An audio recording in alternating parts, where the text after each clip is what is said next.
Recording in progress. Do you recognize that sound from so many Zoom calls? Welcome once more to the Hunger Mountain Co-op 2025 annual meeting.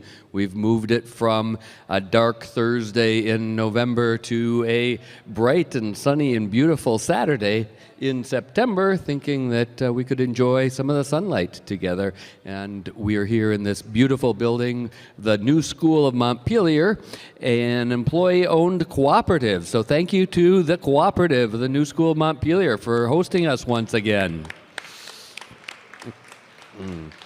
I'm Carl Etnier. I'm the president of the council, and I'm going to be popping up here and there throughout the evening, giving various parts of this presentation. And we're going to have a program with various slides, which we're going to have the next one of very soon. There we go. Thank you.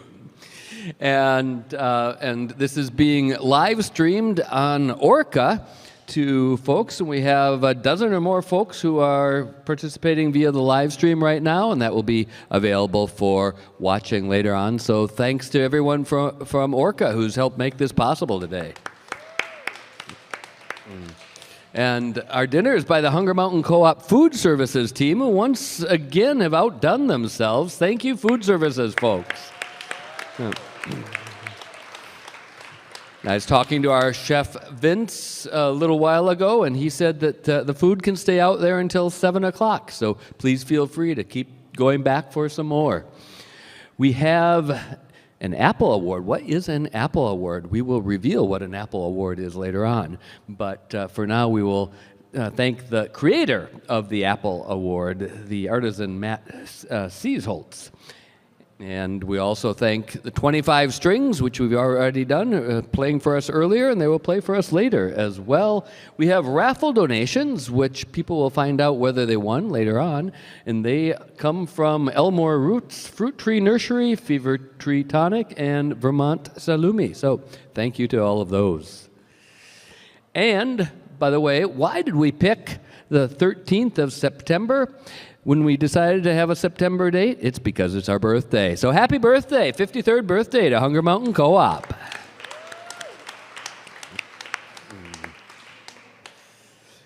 Our council is our board of directors for the co-op, and we run the co-op along with our general manager.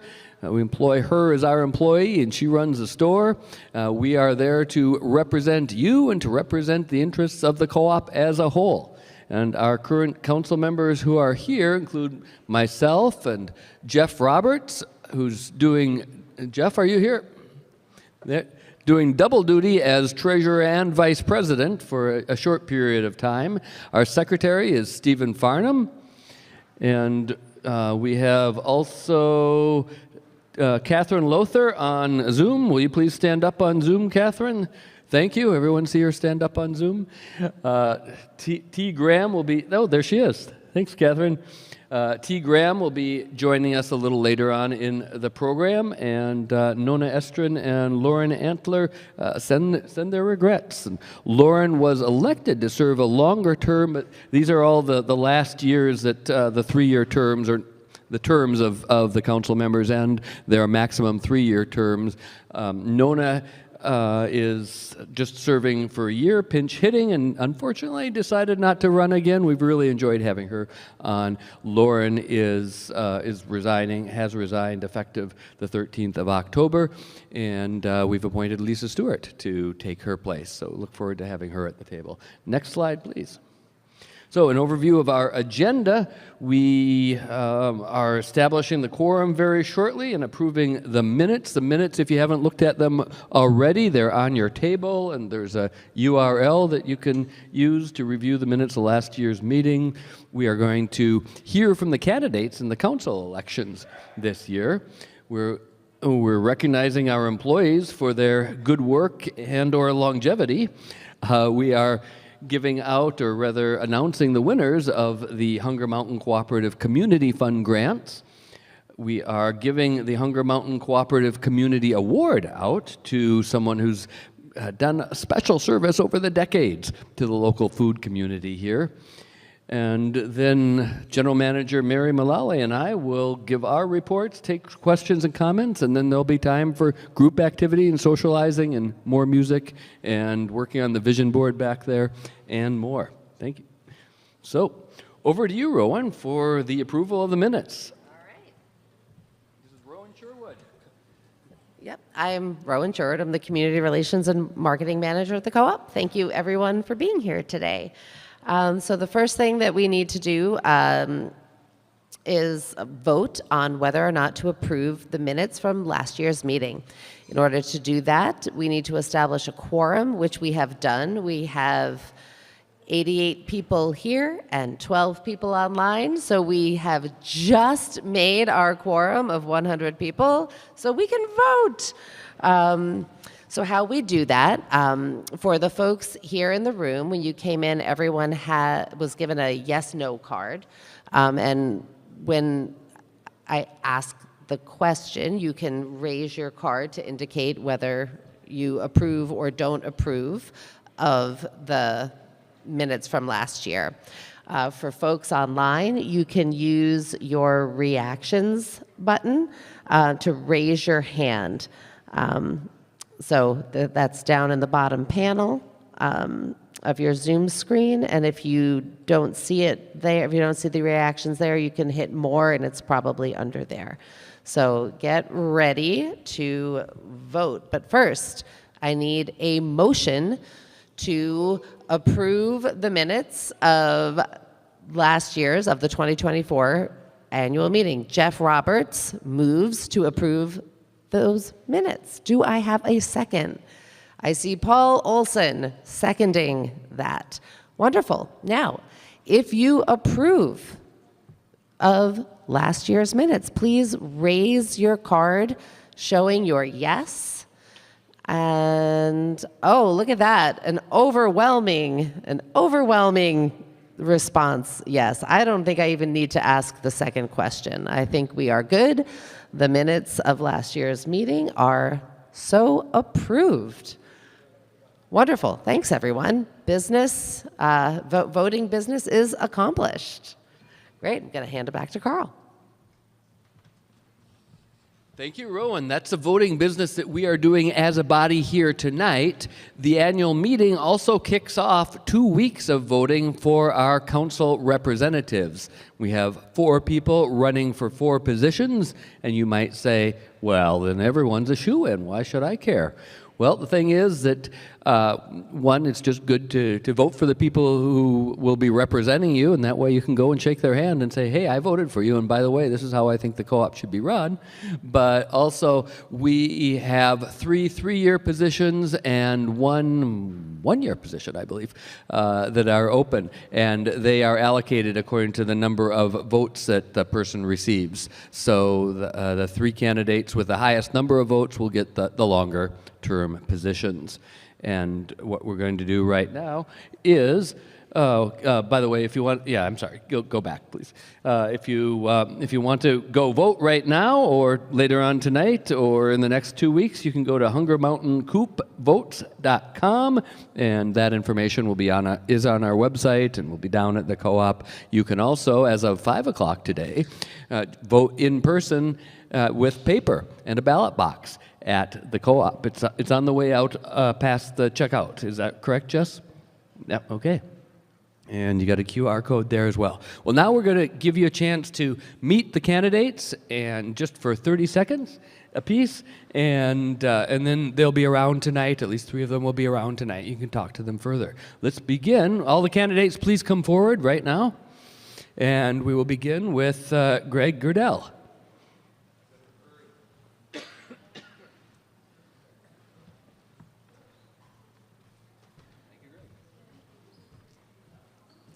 Good evening. I guess in regard to my candidacy, I should explain I've been a Montpelier resident since 1982. Prior to that, I was very involved as a journalist for a while, and now am on the board of The Bridge, which I trust everyone reads religiously. But I also was the general manager of the Warren store, and where a friend of mine started a bakery that's was much like what Bread Hen is now in terms of European breads and classic pastries. We moved the business to Waitsfield for a while, where was the Bag and Bakery and wine cellar. So one, love food, but at my heart and a lot of what brought me to Vermont is the importance of community, which gets lost in much of the world, but we need to keep it going here. Okay. Thank you, Greg. And Greg is volunteering for the first time to run for the council. A veteran of running for the council is joining us via Zoom, Catherine Lothar. Take it away, Catherine.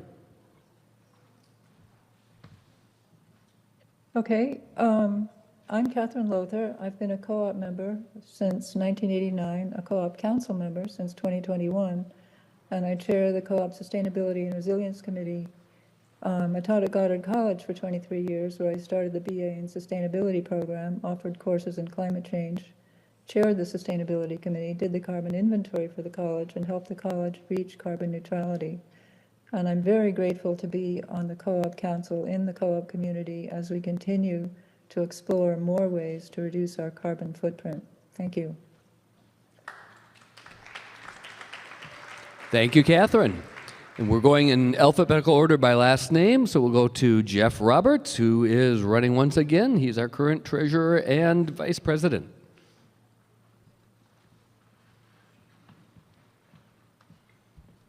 Thank you, Carl. In a couple of weeks, I will have hit the 30-year mark of being in this town and in this state. And I'm thankful being part of this community. And one of the things that I have made a commitment over many, many years, not just in Vermont, was to give back to where I live. And that means volunteering in the best of my ability to help out financially and just to be there to support people and institutions that make a difference.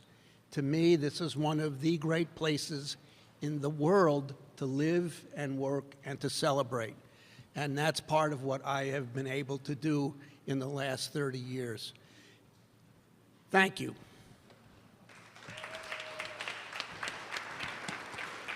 Thank you, Jeff. And finally, another first-time volunteer to join the council, Mark Seltzer.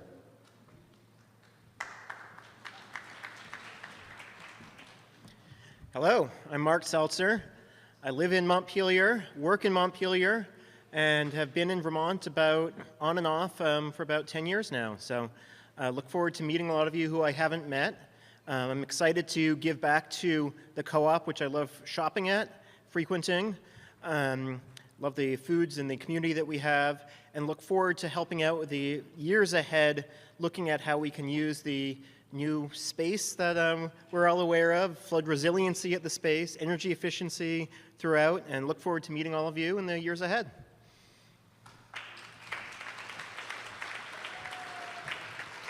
Thank you, Mark.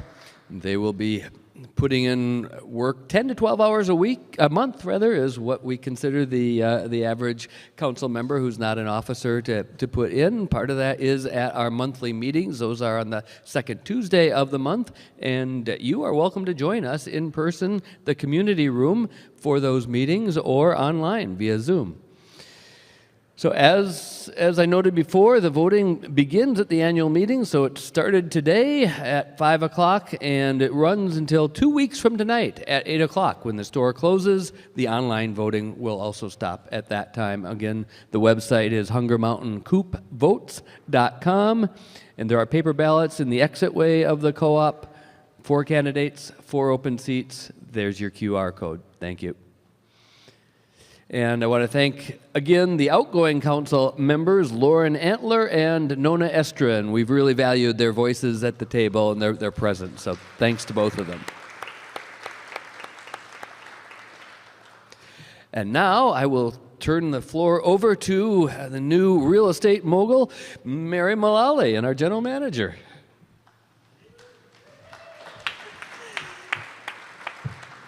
Thanks, Carl. Please bear with me. My voice is a little bit iffy tonight, so I will try my best. Just let me know if you need me to speak up.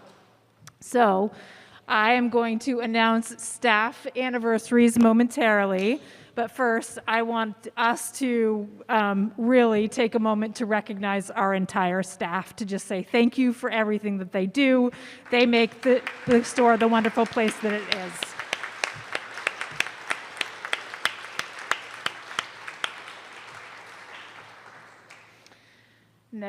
Next up are our milestone anniversaries this year.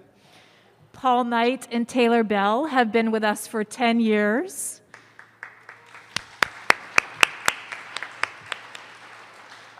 Julie Henderson, who is here tonight. Sonia Keene and Carlin Prue have been with us for 15 years.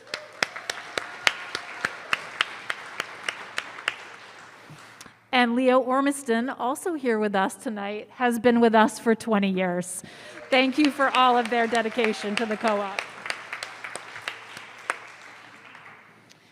So each year, staff gets an opportunity to nominate and vote for an employee, a coworker, that they believe goes above and beyond, provides excellent internal and external customer service. This year's recipient of the Customer Service Award is Jamie Montague. Jamie has been with the co-op for just about 2 years, works in grocery, frozen, and perishables. Thank you, Jamie, for going above and beyond.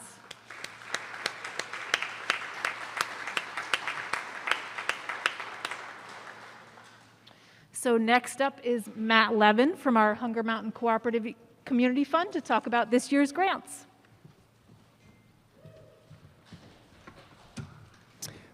Good afternoon.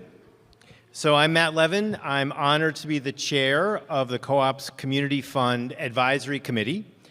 The Hunger Mountain Co-op Community Fund was founded in 2005 to offer financial support to organizations, businesses, and initiatives that are aligned with our co-op's mission.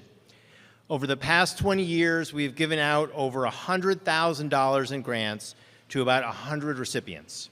The funds have provided critical support to projects that strengthened our community's individuals, our local food system, and cooperative commerce. The Community Fund Advisory Committee is made up of member owners, council members, and staff. Our committee makes grant recommendations to the council, who have the final approval. The criteria for grant making includes alignment with the co-op's mission, anticipated project impact, and the applicant's access to other resources, or lack of access to other resources. The fund is supported by donations from members and the co-op's operations. Thank you to those of you who did make a donation over the last year to the fund. And the fund was also supported this year as the council elected to donate uncashed patronage refunds to the fund. And so with all of these put together, the co-op is able to support projects that we know are making a real difference in our community. We were gratified to receive 27 applications this year, which I think is the largest group, if not we've ever had. It's one of the largest groups that we've had in a long time. We also had the benefit of a very large response from you all, co-op members, who gifted the fund with a large number of their patronage refunds, which provided us with a larger than usual pool of funds to use to support these critical community projects. So we're happy to announce that as a result of all this, we were able to award around $26,000 in grants to deserving local organizations and businesses. Some of the recipients are here tonight, and if you're here, I'd ask you to come up and be part of the recognition, if you want to. If you're not, I'll just say your name, but we know you're here, so we're going to honor you for being here.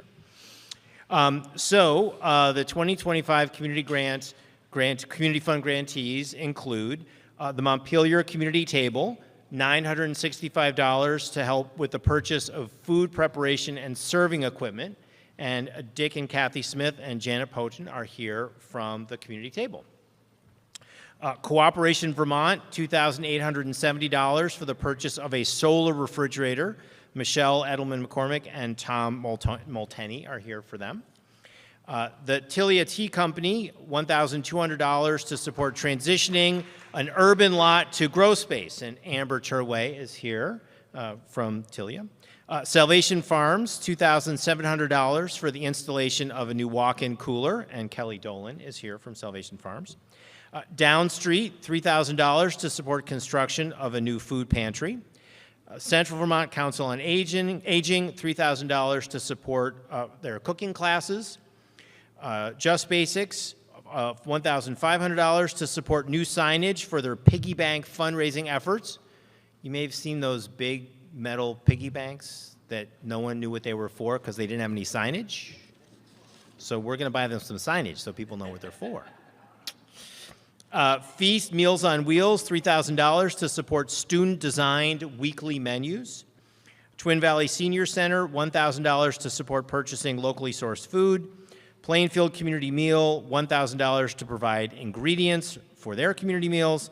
And the Morrisville Co-op, $3,000 to purchase a hood fan and oven for their commercial kitchen. So congratulations to the grantees, and thank you for supporting the fund.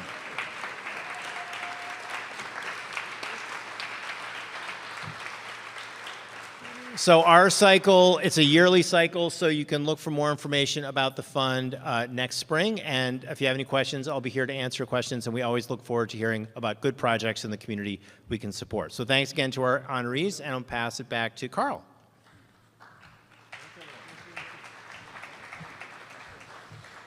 Thank you, Matt. For over 5 decades now, folks have been working through Hunger Mountain Co-op to help us achieve our mission to create and sustain a vibrant community of healthy individuals, sustainable local food systems, and thriving cooperative commerce. And so many people in our area have been working outside of Hunger Mountain Co-op on a same or very similar mission. You just saw a bunch of them here. You saw others listed. We all know of many others in the community. And each year, the Hunger Mountain Council asks for nominations for someone in the community who is working especially in alignment with our mission. This year, we got 3 nominations, and one name stood out amongst the others, and we had no trouble awarding the Hunger Mountain Community Award, Hunger Mountain Co-op Community Award, to Alan LePage from LePage Farm, from WGDR, and more.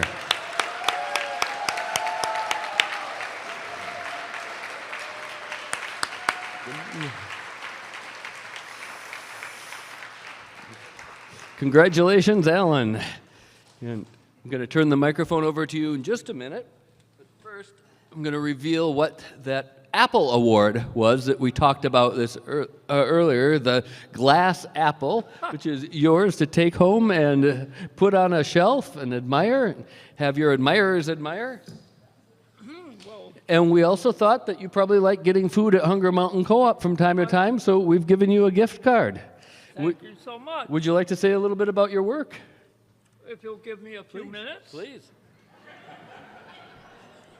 You know, I'm a little awkward being handed things like this.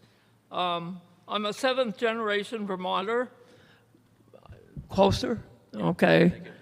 And heir to some rather peculiar notions, one of which is praise to the face is open disgrace. Now, my old friend Jules Rabin has it that that's a toxic thing, that we really should praise people when they deserve it.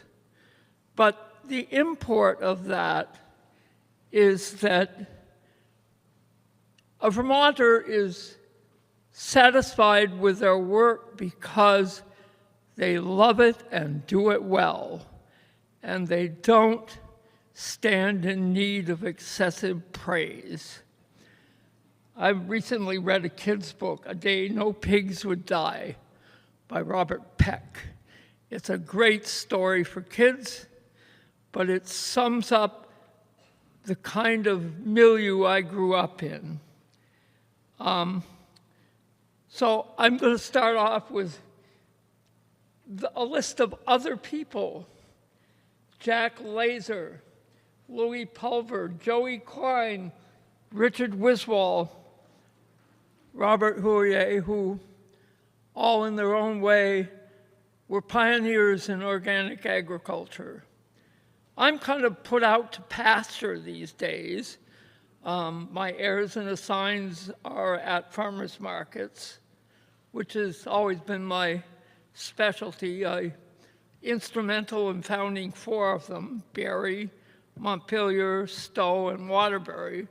Unfortunately, Waterbury no longer exists because hard to find people to serve on a board of a small organization. But I am teaching at the Orchard Valley Waldorf School, and a moment to reflect on the fact that farmers in this country are an average age in the 60s. And right now, they're behind the 8 ball. These inane tariffs are bankrupting farmers in the hinterland. They are large farmers, not organic, but they produce an enormous amount of food, which is no longer desired by the world. We need to change agriculture in this country, and ag education is a place to start. And unfortunately, most of the schools do not address this. I address it at the school. I'm not teaching soil science. I'm not trying to show people exactly how to do it. I'm demonstrating through the senses of sight, touch, and taste the whole aspects involved in small-scale production. And that's ages 5 through about 14. In whatever capacity you may have to encourage ag education, you're doing something for the future of food production in this country. Thank you very much.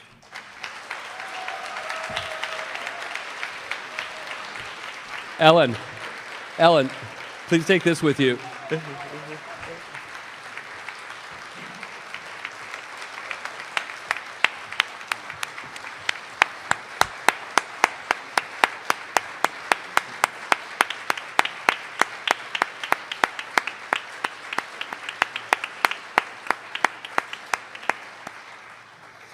Thank you so much for those words about the importance of food and just demonstrating just through your eyes and your words and animation your love for everything about the food system and the humans that participate in it and love it. We are now going on to the council and manager reports. So Mary and I will be tag teaming. What's up first, Jess? We're going to talk about the highlights of the council. So we have decided this year to relaunch the vision or renew the vision for the co-op. Back in 2011, 2012, there was a process to imagine the co-op 10 years in the future. And that vision was, as I talked about last year at the annual meeting, was almost entirely achieved. And we decided, okay, we need to double down on what our values are, understand what our values are, see how our values may have changed, what we want to emphasize about our values may have changed, at least in a changing world. And so we launched a new process at this year's Dinner and Discussion, which is an annual gathering usually held down at the Senior Center in Montpelier. This time it was held just a few feet away from us here at Noble Hall, and got a lot of input about what direction people wanted to see the co-op take. We have here quite a few members of the Vision Committee. Could you stand up? We've got the chair, Jeff Roberts. We've got Paul Olson, Jacob Stone. Anybody else from the Vision Committee? So very good. Thank you for your service. If you want to talk to them about the Vision Committee's work, they're here. And there's a vision wall for you to work on if you haven't already over there. We did a lot of collaboration with the general manager on purchasing the property next door and doubling the footprint of the co-op, giving us all sorts of immediate possibilities as well as long-term possibilities, which will also require a lot of discussion and planning. We worked on restructuring our committees just to make things work a little bit more smoothly and efficiently.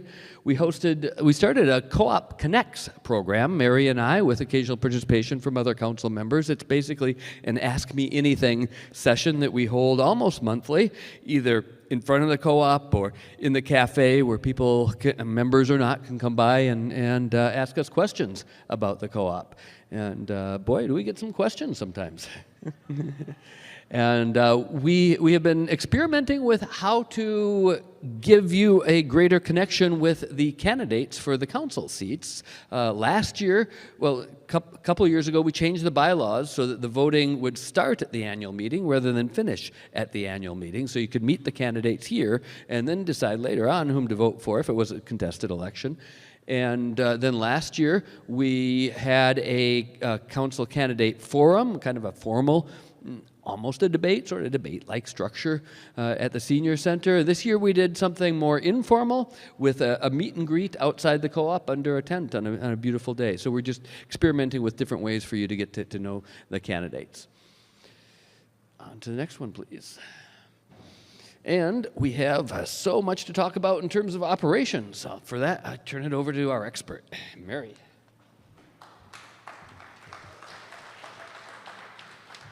Thanks, Carl. So we are going to show some data for how we've supported our mission over the past year.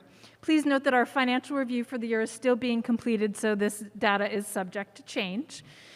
So first up is supporting local. Our support, of course, remains strong here in this focus, not only within the store, but from you all as well.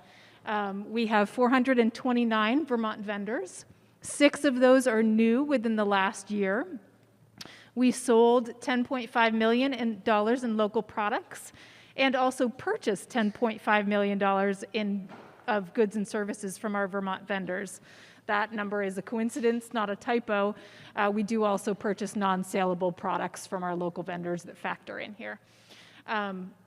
Local sales are equal 34.6% of our sales, so thank you for your contributions to supporting our local economy. So because we're holding our annual meeting earlier this year, we do not yet have all of the year-end data that we usually share here. So instead, to speak to our sustainability efforts, I'll show you our latest improvement.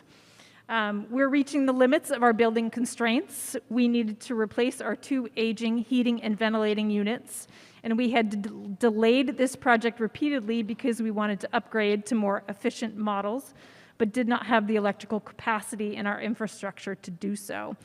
So we finally built a new electrical room to expand our capacity, and this will allow us to undertake projects that will reduce our use of propane, like this one right here. It's projected that we will reduce our propane usage by over 1,300 gallons in the next year with the addition of these new units.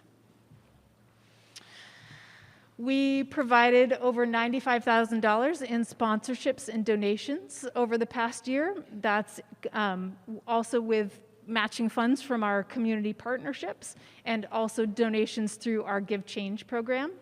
The majority of these funds help to alleviate food insecurity in central Vermont. We had 193 employees at the end of the last fiscal year. 74% of them are member owners. 85% participate in our retirement plan. 30% have been with the co-op for 10 years or more, and employees receive a 20% discount along with many other benefits. And for our financial report, we had gross sales of $31.4 million. That's a really big deal for us. We've been wanting to break the 30 million mark for a couple years now, so thank you all for helping for us to achieve that. That's great. That was a 5% increase in sales over the previous year. 34.6% of that came from local sales, 28.4% came from organic sales, and 4.3% came from products made from other cooperatives. Our debt to equity ratio is 0.40, and our total assets equal $12.8 million. Keep your eyes out for our impact report in November for more detailed information. I'm going to turn it back over to Carl for suggested council priorities. Thank you, Mary.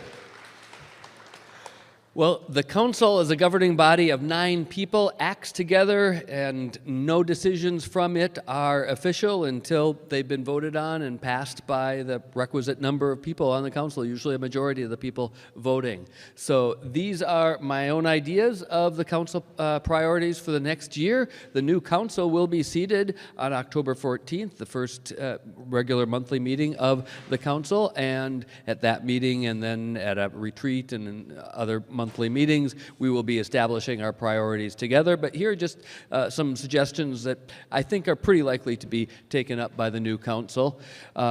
We may revisit the ends policies of a co-op. We have the mission statement, which I read to you earlier, and then a little more detailed statement of the mission statement could be found in our ends policies. Those were written before Montpelier was shaken by the floods of 2023 and other events, and when democracy itself is coming into question. So with the thought of stronger local resilience, we'll want to revisit those, I think.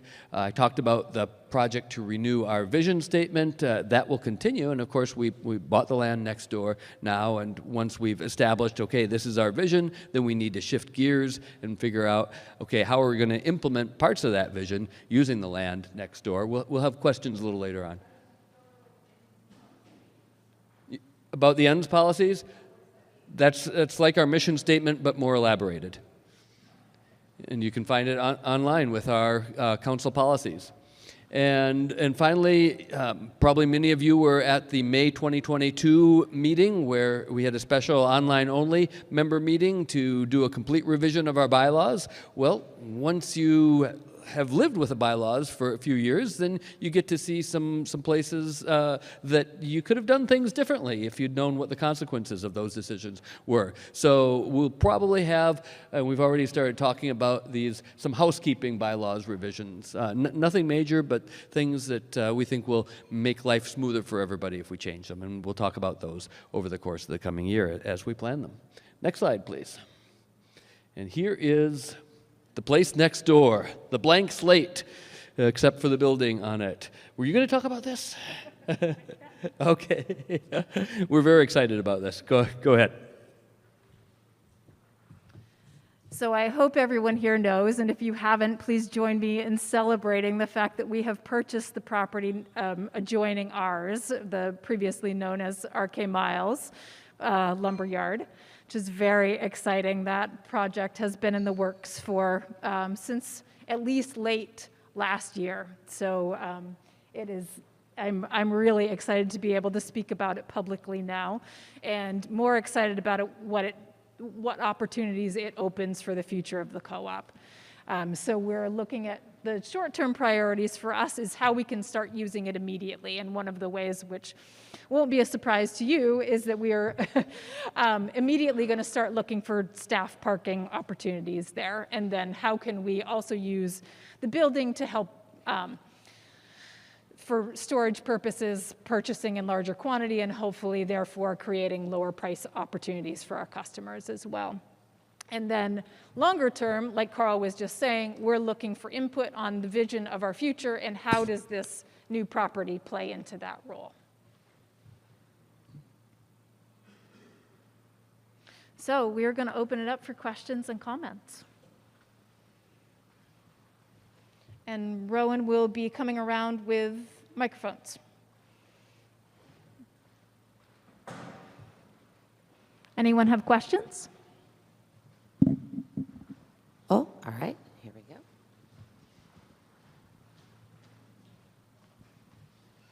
I was wondering if this would allow us to. Could you introduce yourself? Rick Barstow. In the past, we do these truckload sales, which I think are really afforded the opportunity to get groceries at a reduced price. And I'm wondering if this would give us a space to reinstitute that again. We would love to do that. If the opportunity is there, we will definitely entertain that idea. The reason we stopped it actually was because the pricing was no longer there for us, unfortunately. So if it arises again, then yes, definitely.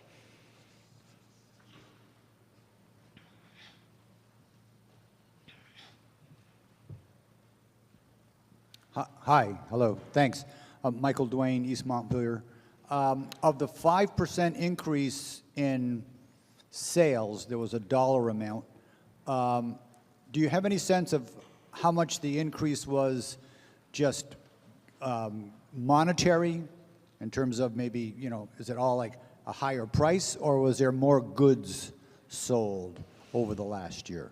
Oh, definitely more goods sold over the last year. I don't have that number right off the top of my head, but I can definitely get it to you. Yeah, no, I was just wondering, so it's not just a pure monetary increase? No. There was actually an increase Yes. in goods being sold? Yes. Great, thank you. You're welcome.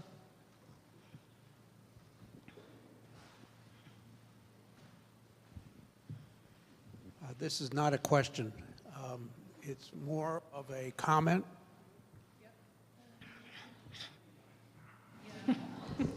Not even working. There we go. There it is. Okay. And I'm not sure whether I'm stealing something from the end of this meeting or not. But I want to do one thing, and that is to acknowledge that we have had a new general manager who inherited a whole lot of very significant challenges. And in my opinion, the two things that have been accomplished in a way that I would never have anticipated, one is the purchase of that property next door, which took months of work. And there were times when we were going crazy as a council because we wasn't sure that it was going to happen. And I want to acknowledge what Mary was able to do with that, number one. But the other thing that I want to acknowledge, because it includes everybody at the co-op, and that is the negotiation of an outstanding agreement with the union in which both the management and the union leadership came together to create a really valuable way forward for us as a co-op. And Mary, as a council member and as a member, I want to acknowledge what you've been able to bring. Thank you. Thanks, Jeff.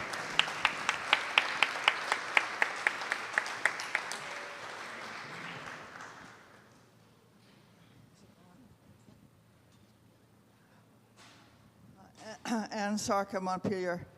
I'm curious about how much of the energy that the co-op uses is sustainably sourced at the moment. I'm sorry, I could not hear what you said. I'm curious about how much of the energy that the co-op uses is sustainably sourced at the moment. The solar power, our solar arrays offset between right around 70% of our usage. 70%.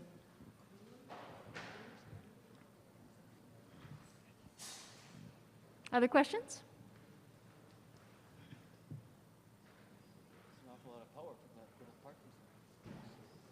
No, we've got the two. Okay.